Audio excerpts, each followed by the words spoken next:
علیکم۔ آج ربیع الثانی کی 2 شب ہے، سن 1441 ہجری، بمطابق 29 نومبر 2019۔ آج جمعۃ المبارک کا دن ہے۔ ملفوظات اشرفیہ حضرت مولانا حکیم الامت مولانا اشرف علی تھانوی رحمۃ اللہ علیہ فرمایا کہ ایک مشہور عربی مثل ہے، تعاشروا کالاخوان وتعاملوا کالاجانب، باہم گزران تو کرو مثل بھائیوں کے، یعنی لوگوں سے جب ملو تو بھائی بندی کے ساتھ ملو، لیکن معاملہ کرو مثل اجنبیوں کے۔ یہ عرب کی حکایت ہے۔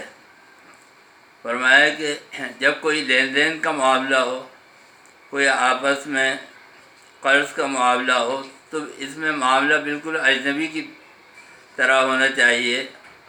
عربی میں اجنبی کہتے ہیں غریب کو، اور اس کا مطلب یہ ہوتا ہے کہ اس وقت ایسے بن جاؤ جیسے ایک دوسرے کو پہچانتے ہی نہیں۔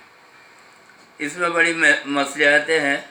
معاملات کی صفائی بڑی اچھی چیز ہے، یعنی اس کا فائدہ یہ ہوتا ہے کہ جب معاملات درست رہتے ہیں تو آپس کی رنجشوں سے اور آپس کی تلخیوں سے انسان محفوظ رہتا ہے۔ اب ایک مثال دے رہے حضرت تھانوی رحمۃ اللہ علیہ، فرمایا جب کسی سے قرض لے یا دے یا ادا کرے تو اس کو فوراً لکھ لے۔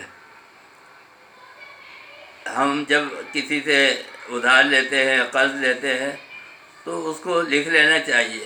قرآن کریم میں بھی ارشاد ہے، یا ایھا الذین آمنوا فلیکتب بینکم کاتب بالعدل۔ جب تم آپس میں کوئی معاملہ کرو تو اس کو لکھ لیا کرو۔ اس کا فائدہ یہ ہوتا ہے، مثلا قرض کی مثال دی حضرت تھانوی رحمۃ اللہ علیہ نے۔ میں نے کسی سے قرض لیا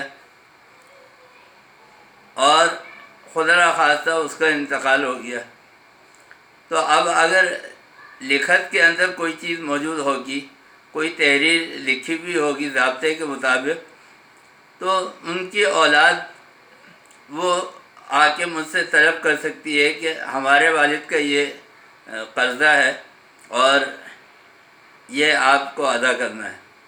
لیکن اگر کوئی تحریر موجود نہیں ہوگی تو وہ دعوت نہیں کر سکتے۔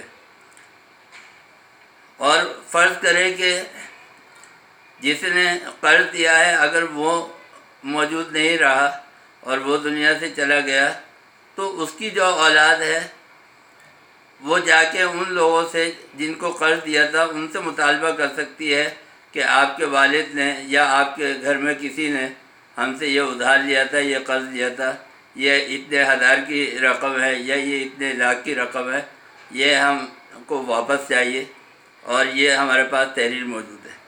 بلکہ بالعدل انصاف کے ساتھ لکھا کرو، یعنی اس کے اندر جو بات طے پائی ہے وہ صاف صاف ہونی چاہیے۔ اور اس میں سب سے اچھی چیز یہ بھی ہے، اسلام نے ہمیں یہ بھی تاکید کی ہے کہ اس میں 2 گواہ بنا دو، تاکہ کسی کو شکایت نہ ہو کہ یہ تو تحریر آپ کے اپنے ہاتھ کی لکھی ہوئی ہے، یا اس تحریر کو ہم نہیں جانتے، ہمارے سامنے یہ معاملہ نہیں ہوا۔ تو جب 2 گواہ ہوں گے تو وہ اس کی گواہی دے سکیں گے۔ تو اس سے یہ فائدہ ہوگا کہ جس نے رقم دی ہے اس کی رقم بھی نہیں ڈوبے گی، اور جس نے رقم لی ہے وہ بھی آخرت میں مواخذے سے بچ جائے گا۔ دوسری مثال یہاں پہ یہ دی کہ مثلا دھوبی کو کپڑے دیتے وقت لکھ لینے کا فائدہ یہ ہے کہ بھول نہیں ہوتی۔ اب دوسری مثال تحریر کے متعلق حضرت تھانوی رحمۃ اللہ علیہ دیتے ہیں کہ انسان جو ہے وہ خطا کا پتلا ہے، نسیان کا غلبہ رہتا ہے، تو بعض اوقات بھول چوک ہو جاتی ہے۔ تو مثلا ایک یہی لے لیں کہ دھوبی کو کپڑے دیے اور آپ کو یاد نہیں رہا کہ کتنے کپڑے تھے یا کون کون سے کپڑے تھے، تو اگر تحریر میں موجود ہوگا تو آپ اس سے مطالبہ کر سکتے ہیں کہ بھائی یہ میرے پاس لکھے ہوئے کپڑے ہیں اور اس میں سے فلاں کپڑا کم ہے۔ ایک فائدہ یہ بھی ہے کہ اگر کاغذ کھو بھی جائے تب بھی دھوبی پر روب تو رہتا ہے اور وہ پورے ہی کپڑے لا کر حوالے کرتا ہے. یعنی دھوبی کو بھی یہ پتہ ہوتا ہے کہ ان کے پاس لکھے ہوئے ہیں کاپی کے اندر کپڑوں کی تعداد جو ہے وہ موجود ہے، تو اس کے اوپر بھی روب رہتا ہے اور کپڑے چوری ہونے سے بھی محفوظ ہو جاتے ہیں اور گم ہونے سے بھی محفوظ ہو جاتے ہیں، اور وہ کپڑوں کا خیال بھی کرتا ہے. اور آپ کے پاس اتفاق سے اگر وہ پرچی نہ رہے، کھو جائے، تب بھی وہ آپ کو کپڑے اس میں کہ ان کے پاس لکھا ہوا ہے، وہ کپڑے آپ کو پورے ہی لا کے دے گا، اس کے اندر خیانت نہیں کرے گا. حساب اور آلات حساب اور لکھنا پڑھنا اللہ تعالیٰ کے بڑے احسان ہیں. حضرت تھانوی رحمۃ اللہ علیہ فرماتے ہیں کہ یہ بہت سارے معاملات کے اندر اللہ تعالیٰ نے ہم کو بچا لیا ہے، تلخیوں سے بچا لیا ہے، بہت ساری خیانتوں سے بچا لیا ہے. اور قرآن کریم کی جو پہلی وحی ہے اس کے اندر اللہ تعالیٰ نے فرمایا کہ اقرأ بسم ربک الذی خلق خلق الانسان من علق اقرأ وربک الاکرم الذی علم بالقلم. ہم نے تم کو علم دیا، ہم نے تم کو سکھایا قلم سے. اس کا مطلب یہ ہے کہ قلم کی جو ہے وہ بڑی اہمیت ہے اور اس کی وجہ سے بہت سارے کام آسان ہو جاتے ہیں. آپ دیکھیے کہ آپ اسکول میں بچے کو داخل کرائے یا بچہ کالج کے اندر پڑھتا ہو یا کوچنگ سینٹر کے اندر پڑھتا ہو، تو کوئی بھی اس کا ہوم ورک، اس کا کلاس ورک وہ بغیر قلم کے نہیں ہوتا. کبھی آپ نے دیکھا ہے کہ زبانی پڑھائی ہوئی ہو اور پورا سال زبانی اس کو یاد کرایا گیا ہو اور اس کے بعد اس کا امتحان لے لیا جائے؟ نہیں، ہر سبجیکٹ کی، ہر مضمون کی ایک کاپی موجود ہوتی ہے، اس میں وہ کام کرتا ہے اور اسی کام کے مطابق پھر وہ امتحان دیتا ہے اور امتحان میں کامیابی حاصل کرتا ہے. تو قلم کی بڑی اہمیت ہے.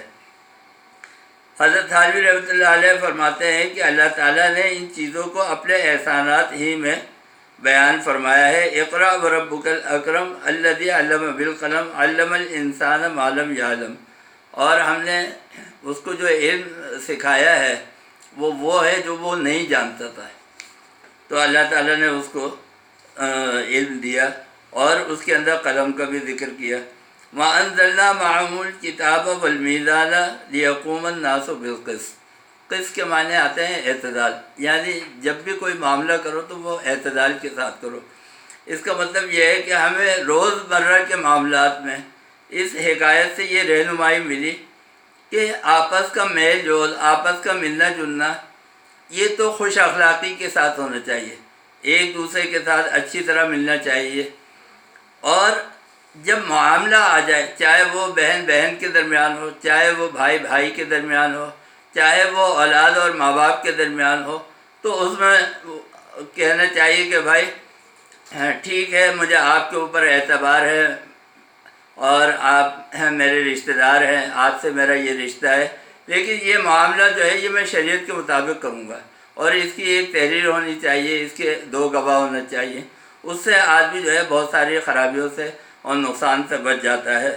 اللہ تعالی ہمیں اور آپ کو سب کو ان احکامات کے اوپر حضور اکرم صلی اللہ علیہ وسلم کی سنت کے مطابق عمل کرنے کی توفیق عطا فرمائے.